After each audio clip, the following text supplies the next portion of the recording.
विपदे विकल्प से होता है। पूर्वादित्य नवभ्यो वा। हाँ, ये पूर्वस्मै पूर्वाय पूर्वाभ्याम पूर्वेभ्यः पूर्वस्मात् पूर्वात् पूर्वाभ्याम पूर्वेभ्यः पूर्वस्य पूर्वयोः पूर्वेषां पूर्वस्मिन् पूर्वे पूर्वयोः पूर्वेषु। यहाँ पूर्वस्य व षष्ठी का एक वचन। हमारा नियम हम सूत्र के पूरी विभक्ति पढ़ाते हैं। पढ़ने का मतलब केवल ग्रंथ ग्रंथ बाँच जाना नहीं होता। पढ़ने का मतलब है व्युत्पत्ति आ जाना, ताकि आप संधि पढ़ लें तो समास आपको लगाने की योग्यता आ जाए। इसको कहते हैं पढ़ाई। ठीक है। अब यहाँ पर प्रश्न हुआ कि तस्मिन जो सूत्र है, तस्मिन सूत्र में जो तस्मिन पद है वह क्या है? सप्तम्यंतानुकरण लुप्त सप्तैक वचनांतम। सप्तमी का अनुकरण मतलब जेरोक्स, और सप्तमी का लोप हो चुका हो ऐसा रूप है। कैसे? अर्थात तस्मिन शब्द जो है कहीं पर सिद्ध हुआ। ठीक है। पाणिनि जी ने देखा कहीं पर तस्मिन सिद्ध होके रखा हुआ है, उसका फोटो कॉपी कर लिया, अर्थात जेरोक्स माइंड में, और देवनागरी लिपि में लिख दिया। ठीक है। वो तस्मिन हो गया। तो उस तस्मिन की अनुकरण होने से अर्थवत्ता रहेगी कि नहीं रहेगी? तो अर्थवत धातु प्रत्यय से, प्रत्यय प्रातिपदिकम सूत्र से प्रातिपदिक संज्ञा होगी किसकी? तस्मिन की। तो रूप क्या चलेगा? तस्मिन तस्मिनौ तस्मिनः। क्या रूप चलेगा? तस्मिनम तस्मिनौ तस्मिनः, तस्मिना तस्मिन्भ्याम तस्मिन्भिः, तस्मिने तस्मिन्भ्याम तस्मिन्भ्यः, तस्मिनः तस्मिन्भ्याम तस्मिन्भ्यः, तस्मिनः तस्मिनोः तस्मिनाम, तस्मिनि तस्मिनोः तस्मिन्सु। ये रूप चलेगा कि नहीं चलेगा? तस्मिन को जेरोक्स किया और उस तस्मिन से नी विभक्ति लाया, तो क्या बनना चाहिए? तस्मिनी बनना चाहिए, है ना। तस्मिन से नी विभक्ति लाया। एक सूत्र है सुपाम सुलुक पूर्व सवर्णान छेया डाड्या या जाला। खतरनाक सूत्र ना। नाम क्या है? खतरनाक। ज्ञानम महेश्वरादिच्छेद। तो तस्मिन से नी विभक्ति आए तो सुपाम सुलुकपुर सवर्णान छेया डाड्या या जाला सूत्र से नी का हुआ लुक। क्या हुआ? नी का लुक हो गया। तो तस्मिन केवल बचा कि नहीं? तो सप्तमी जो नी का लुक हुआ उस सूत्र से, तो लुप्त सप्तैक वचन हुआ कि नहीं हो? और वो जो तस्मिन शब्द है वो कहीं सिद्ध सह तौ ते तम तौ तान तेन ताभ्याम तैहि तस्मै ताभ्याम तेभ्यः तस्मात् ताभ्याम तेभ्यः तस्य तयोः तेषां तस्मिन जो बना, उस तस्मिन का यहाँ पर क्या किया? अनुकरण किया। क्या किया? अनुकरण जब किया तो इसका मतलब क्या हुआ कि वो सप्तम्यंत का अनुकरण और लुप्त सप्तमी का एक वचन है। यहाँ पर गलती लिख दे, लुप्त सप्तम्यैक वचनांतम, सप्तैक नहीं, लुप्त सप्तम्यैक वचनांतम। वो बच्चा है तुम, आप बैठिए शिवशंकर जी। तो अब देखिए, तो इसका मतलब क्या होगा? इसका मतलब होगा जिस सूत्र में तस्मिन पद होगा तो इसका मतलब होगा सप्तमी विभक्ति से जहां निर्दिष्ट होगा, ये अर्थ निकलेगा। थोड़ा कठिन है ये सूत्र, परिभाषा सूत्र सारे कठिन ही होते हैं, उसको समझना होगा। ठीक है। इसको पूरा जब पढ़ा देंगे तब लगेगा अरे ये बात था, खोदा पहाड़ निकली चूहिया। समझे? तो मतलब क्या हुआ कि तस्मिन नी लुक हो करके अर्थ निकला इको यणची इत्यादि सूत्र में स्थित अति अची आदि सप्तम्यंत पद के परे रहते, ऐसा अर्थ निकला। सप्तमी का अर्थ होता क्या? परे रहते। पंचमी का अर्थ से परे, षष्ठी का अर्थ के स्थान में, प्रथमा का अर्थ आदेश होता है। आप लगता है हमसे पढ़े हुए हैं पहले, क्योंकि ये तरीका केवल मेरी है, बनारस में से किसी को नहीं तरीका। तो अब देखिए तस्मिन के बाद इति प्रयोग आया। सबसे पहले देखिए तस्मिन में 2 ठो नकार लिखा हुआ है, 2 है ना, तस्मिन निति, लेकिन हमने यहाँ एक ही नकार दिखाया, तस्मिन इति। एक नकार कहां से आया?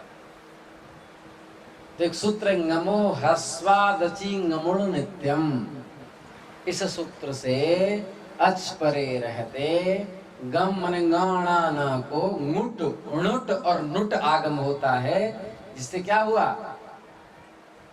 अची को अच को होता है, अच को नुट आगम होता है। तो नुट का नकार ngमो ह्रस्वादचि ngमुण नित्यम से नुडागम होकर के हुआ, इसलिए तस्मिन नेति लिखा। ये समझ में आ गया? चलिए, इति शब्द क्यों लिखा? इति इस शब्द की खासियत है कि वह पद के अर्थ को उल्टा कर देता है। क्या करता है? उल्टा कर देता है। माने इति शब्दः अर्थ विपर्यासको भवति। उल्टा जब कर देगा मतलब इति शब्द जोड़ने पर, इति यह पद शब्द के साथ जोड़ने पर वह अर्थ परक हो जाएगा, उल्टा कर देगा। और अर्थ के साथ जोड़ने पर वह शब्द परक हो जाएगा। जैसे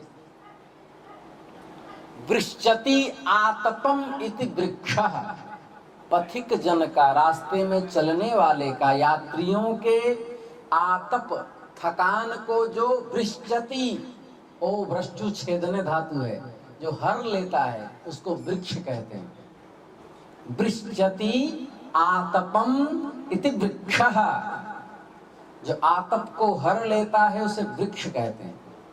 लोक में प्रसिद्ध है वृक्ष मतलब ऐसे ऐसे ऐसे ऐसे ऐसे, समझ गए ना? यदि हम कहेंगे तुमसे कि एक वृक्ष ले आना कल, तो लिख करके लाओगे क्या? वृक्ष लाओगे ना। तो लोके शब्दः अर्थपरकः, शास्त्र लोके शब्दाः अर्थपरकाः, शास्त्रे शब्दाः शब्दपरकाः। शास्त्र में कहेंगे वृक्ष से अण प्रत्यय होगा, तो पेड़वा के पास अण प्रत्यय करेंगे क्या? नहीं, वृक्ष शब्द के साथ अण प्रत्यय होगा। तो शास्त्रे शब्दाः शब्दपरकाः। हम कहेंगे स्त्रीभ्यो ढक, इससे ढक प्रत्यय कीजिए, अष्टाध्यायी को, या अग्नेर ढक कर दें, अग्नि से ढक प्रत्यय कीजिए, अष्टाध्यायी को चूल्हा में डाल देंगे। अगनि इस शब्द से ढक प्रत्यय होगा।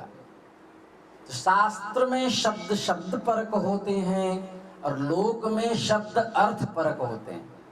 लेकिन लोक में कोई शब्द अर्थ परक अपितु हो, किंतु उसके बाद इति शब्द की योजना हो जाएगी तो वह शब्द परक हो जाएगा, उल्टा हो जाएगा। शास्त्र में अपितु शब्द शब्द परक हो, लेकिन उसके बाद इति शब्द की योजना होने पर वह अर्थ परक हो जाएगी। जैसे लोक में कहा, संस्कृत में वृक्षः इति उक्तम, वृक्षः ऐसा कहा, तो वृक्ष से वहां इसका बोध नहीं होगा, वह री का श और अ, ये वृक्ष जो शब्द है एक एक वर्ण का बोध होगा लोक में, क्योंकि इति लग गया।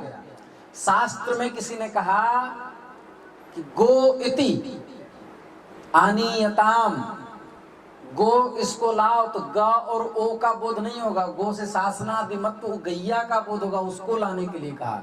क्योंकि गो शास्त्र में गो शब्द शब्द परक है, उसके बाद इति शब्द की योजना होने पर इति शब्द बलात् अथ विपर्यासकत्वात् अत्र गो इति कथनेन शासनादिमत्व गो मातुः बोधः भवति। समझ में आया? तस्मिन् इति शब्द क्यों कहा? तस्मिन् इति निर्दिष्टे पूर्वस्य में इति शब्द नहीं कहते, तो जिस जिस सूत्र में तस्मिन् लिखा है उसी में यह परिभाषा सूत्र लगता है। जैसे तस्मिन् ननि युष्माकाशमाकौ, इस सूत्र में इसकी प्रवृत्ति होती है। जहां जहां तस्मिन् लिखा है वहीं प्रवृत्ति होती है। लेकिन तस्मिन् के बाद इति कह दिया तो तस्मिन् का अर्थ हुआ सप्तमी पद के परे रहते, सप्तम्यंत पद के परे, तस्मिन का यही अर्थ है ना, तो इति लगने से उसके अर्थ का बोधक होगा कि तस्मिन का जो अर्थ, उस अर्थ से जो घटित शास्त्र, उस शास्त्र में जिसमें सप्तमी लगा है उसके परे रहते, ऐसा अर्थ होगा।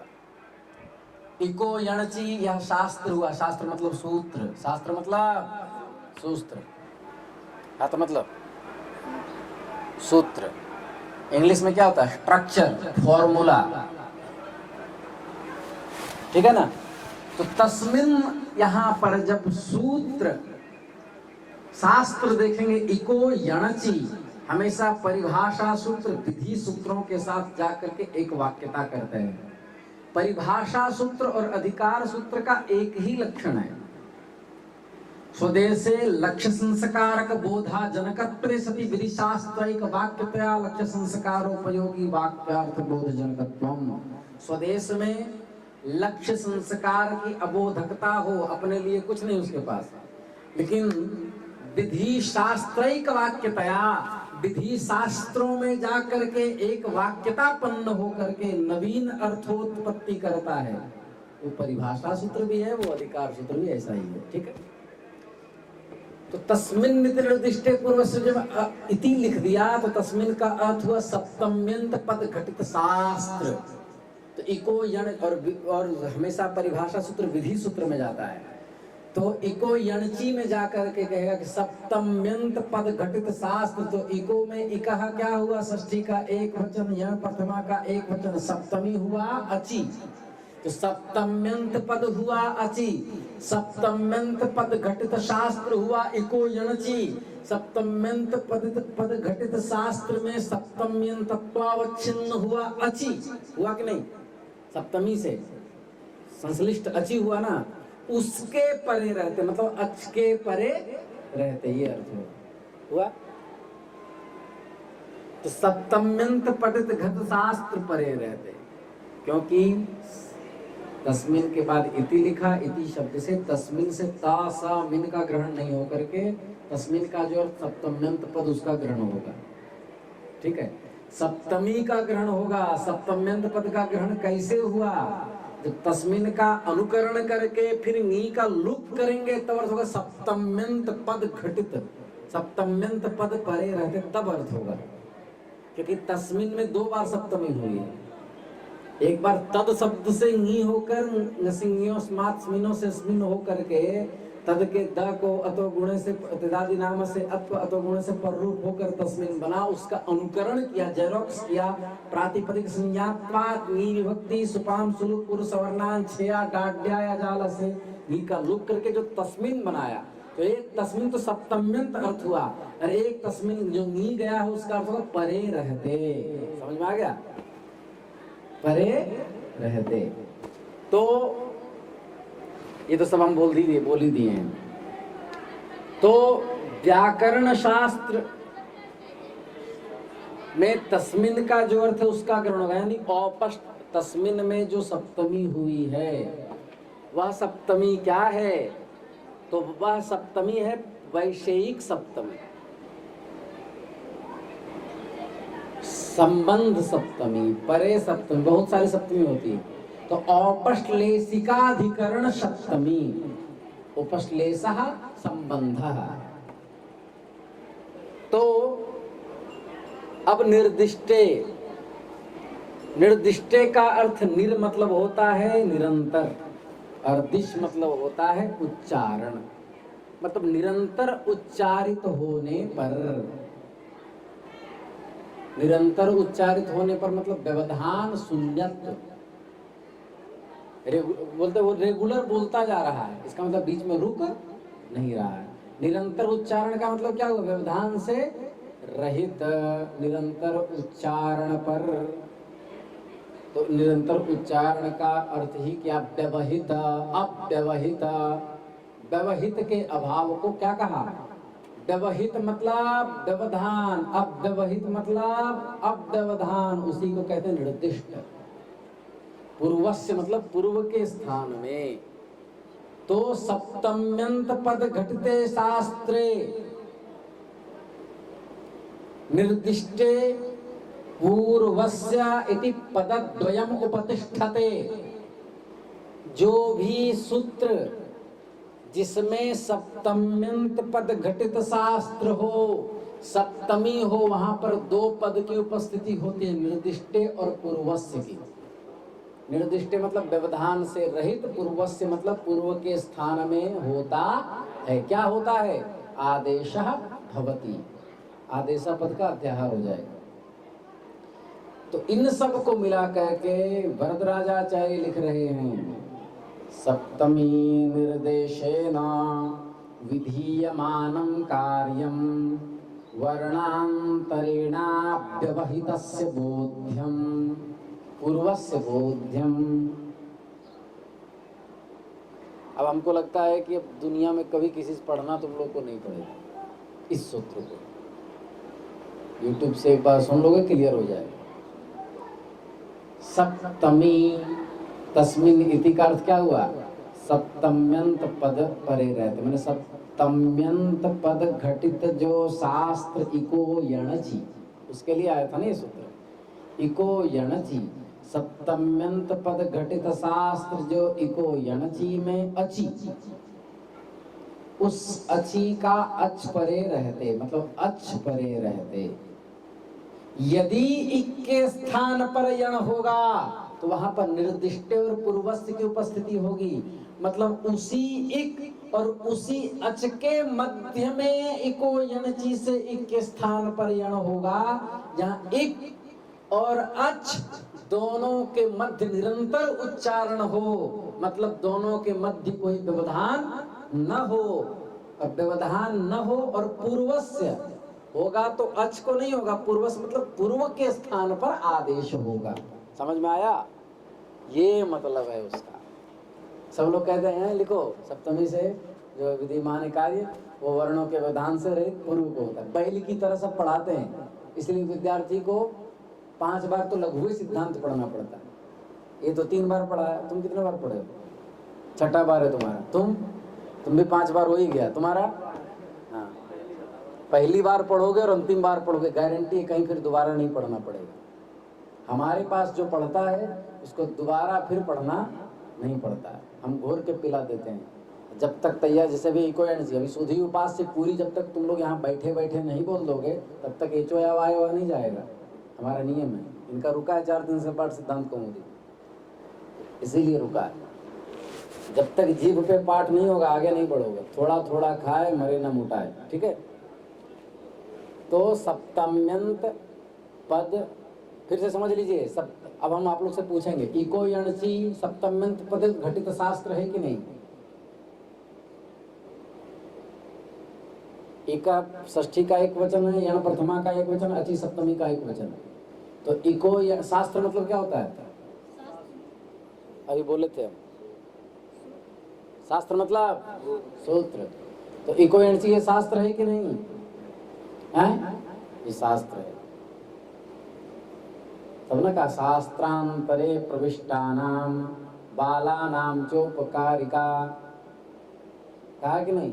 अल्पाक्षरम असंदिग्धम सारवत विश्वतो, नहीं यहाँ नहीं। शास्त्र का मैंने सूत्र का अर्थ किसी ने पूछा, सूत्र शास्त्र मतलब सूत्र कैसे होता है महाराज? तो आप सीधा कहेंगे पूर्वत्रा सिद्धम की वृत्ति देखिए, सपाद सप्ताध्यायी प्रति त्रिपाद्य सिद्धा त्रिपाद्याम अभी पूर्वम प्रति परम शास्त्रम असिद्धम, ये प्रमाण है, ठीक है। तो सप्तम्यंत पद घटित शास्त्र इको यणचि है कि नहीं? निशान है, क्योंकि अची में सप्तमी है। अरे गधे, उधर क्या देख रहे हो संपाति की तरह, हमको देखो। तो सप्तम्यंत पद घटित शास्त्र इको यणचि हुआ कि नहीं हुआ? उसमें सप्तमी कौन हुआ? अची हुआ कि नहीं? तो सप्तम्यंत पद घटित शास्त्र तस्मिन के बाद जो नी आई तो पूरे का अर्थ क्या हो? सप्तम्यंत पद घटित शास्त्र में जो सप्तमी वह परे रहते, माने अच परे रहते। ऐसा जैसे घटा वैसे कौन कौन से पद की उपस्थिति होगी? निर्दिष्टे और पूर्वस्य की। तो निर्दिष्टे का क्या अर्थ होगा? निरंतर उच्चारण, व्यवधान से रहित उच्चारण। पूर्वस्य क्या अर्थ होगा? पूर्व के स्थान में, तो इको यणची का समग्र अर्थ क्या हुआ? एक यण अचि निर्दिष्टे पूर्वस्य और सप्तम्यंत पद परे रहते, इतना अर्थ निकला कि नहीं निकला परिभाषा लगने के बाद? तो क्या अर्थ हुआ? औपष्टलय से क्या हुआ? अजब व्यवहित पूर्वत्व विशिष्ट इकः स्थाने यण भवति, अर्थ हुआ कि नहीं? मतलब कि अच परे रहते इक के स्थान पर यण होता है संहिता के विषय में, लेकिन अच और इक के मध्य और किसी का व्यवधान नहीं होना चाहिए। इक और अच के मध्य किसका व्यवधान होगा बता?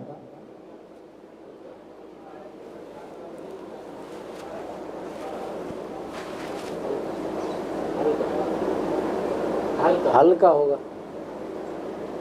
हल्का होगा ना, उसका व्यवधान नहीं होना चाहिए।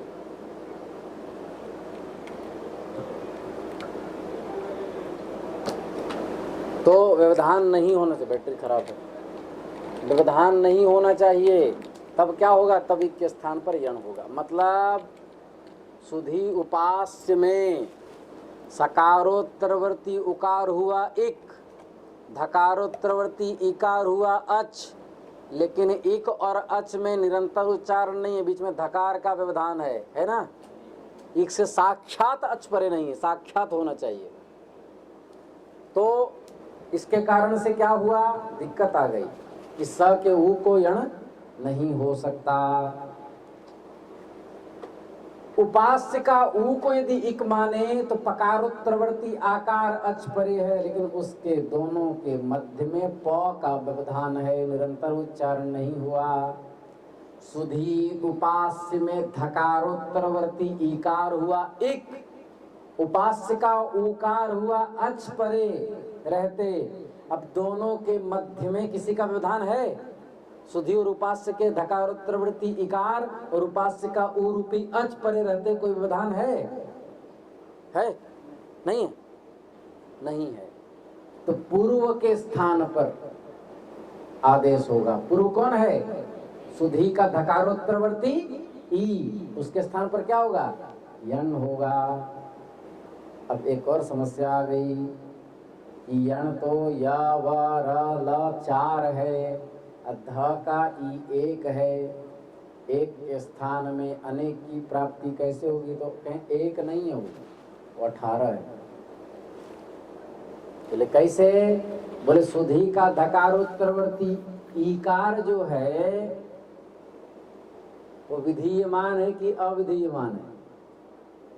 जिसका आदेश होता है वो विधीयमान, जिसका आदेश नहीं होता वो अविधीयमान। तो सुधी के धी का ई का आदेश कहीं हो रहा है क्या? नहीं हो रहा। धी का ई क्या है? अविधीयमान। पर अण में आता है कि नहीं आता है? आता है। अविधीयमान अण की अणुदित सवर्ण सचा प्रत्यय क्या होती है? सवर्ण की ग्राहकता करवाता है वो। तो सुधी का धकारोत्तरवर्ती ईकार अपने सवर्णों का ग्रहण करवाएगा। सुधी का धी का जो ई पढ़ा गया है वो किसमें पढ़ा गया? दीर्घ उदात्त अनानुनासिक, इसमें पढ़ा गया। अनुनासिक नहीं है, कोई चिन्ह नहीं है, तो उदात्त है और दीर्घ है। तो ये दीर्घ उदात्त अनुनासिक अपने 18 का बोध करवाएगा। तो किसका किसका बोध करवाएगा?